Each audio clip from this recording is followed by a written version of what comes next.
unless you are wearing a mask. Usalama barabarani starts with you. Fika salama. This message is brought to you by NTSA with European Union.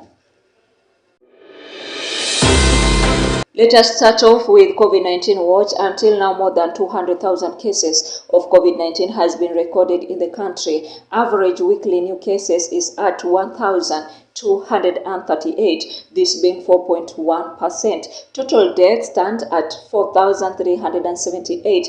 Average weekly new deaths is at 19, this being 36.6%. Total fully vaccinated people, which is shared population, stands at 773,000, this being 1.4%. People vaccinated with at least one dose is 1,517,734, that being 2.8%.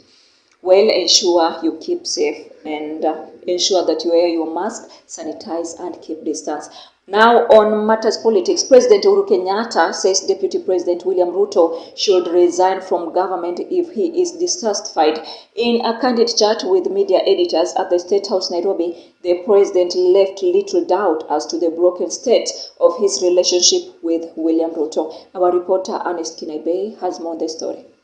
The rift between the President Uhuru Kenyatta and his deputy William Ruto continues to widen each day, and this was clearly seen yesterday in a meeting with editorial directors where the president dared his deputy to resign if he feels dissatisfied with his leadership. In any decent civilized society where people disagree, all right, the honorable thing that leaders do is to say, I disagree with the policies of this government, and therefore I wish to disassociate myself from them, and you tender your resignation. I wish this is what people would also do. According to the president, he feels that it is unfair to critique the government that you are working with. You can't live in a glass house and also throw stones. You're in the same house and you're also throwing stones to demolish it, right? The president and his deputy have been in power for 9 years and have been running mates in two major campaigns in 2013 and 2017. Wenye kuamua rais wa Kenya ni wa Kenya hawa. On the other hand, William Ruto has welcomed the critics, saying that it shows that the concerns of citizens are being heard. I do not wish to respond to those who are criticizing what we are doing, because we believe that criticism is not entirely a bad thing. At least they are recognizing that we are having a conversation, which is good enough. Ernest Kinaibe, Tandao TV. Thank you so much, Ernest Kinaibe, for the coverage. And moving forward, Deputy President William Ruto has continued to sell his bottom-up economic model as he eyes the presidential seat after President Uhuru Kenyatta's exit.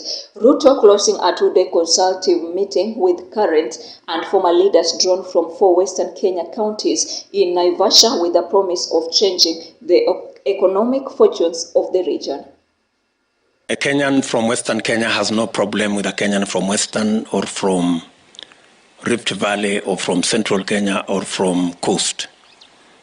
The collective problem we have is the status of our economy. The political discourse in our country should be moved away from ethnicity and leaders to the realm of the economy and ordinary people.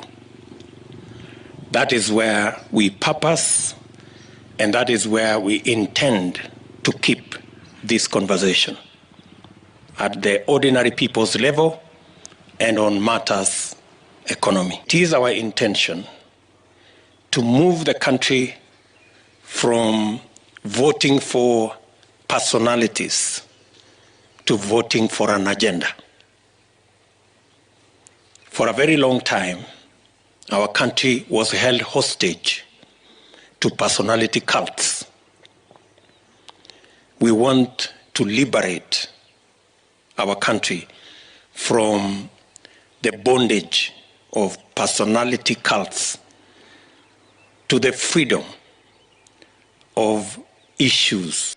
And more than 200 youths from Kamarinyang in Teso South will benefit from a 60 million Kamarinyang fish pond project sponsored by the World Bank.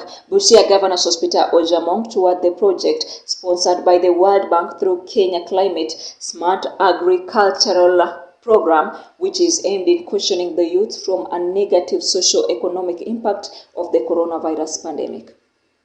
Today, Excellency, here we have got Kamarinyang Aqua Park, and apart from Kamarinyang Aqua Park, we have got other aqua parks like the one in Bukani, there's one in Butula, and the one in Namale, and then finally the one in Teso North.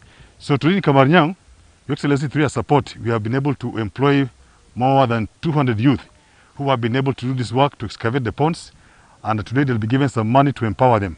Basically, it's about poverty reduction, because with the fish, which is highly nutritious, we're able to kill very many birds with one stone. We are going to ensure that farmers have got food, have got fish, and also that there will be income for the farmers of this community of Kamarinyang and part of the Busia County. We have been able to give grants to about 52 groups in this sub-county, which has come to about 27 million shillings in the past 1 year. So those grants are in areas of fisheries, like now this one, cassava, sorghum, and local poultry. And Eldai Member of Parliament Cornelia Serem now wants President Uhuru Kenyatta to ensure that 13.5 billion used in the promotion of BBI is returned to the National Treasury, as the usage was not sanctioned by the Parliament. The government of Kenya spent billions of shillings on this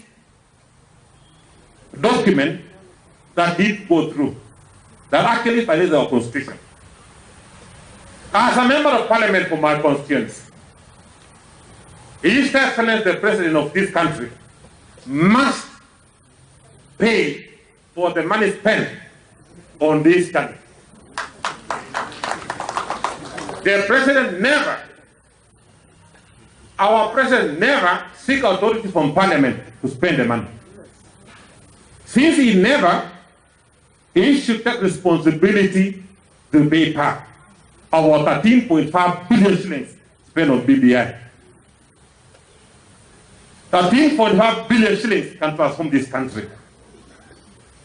Since he never seek authority from us, we are actually going to put up a case to make sure that he repays back the money.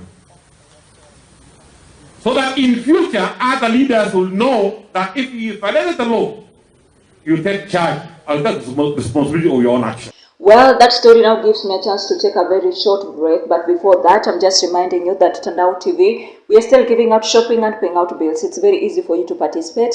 You just send in 100 shillings to pay bill number 4044769, account number being Tandao. Send in 100 shillings to pay bill number 4044769, account number being Tandao. I'll be back shortly with more stories.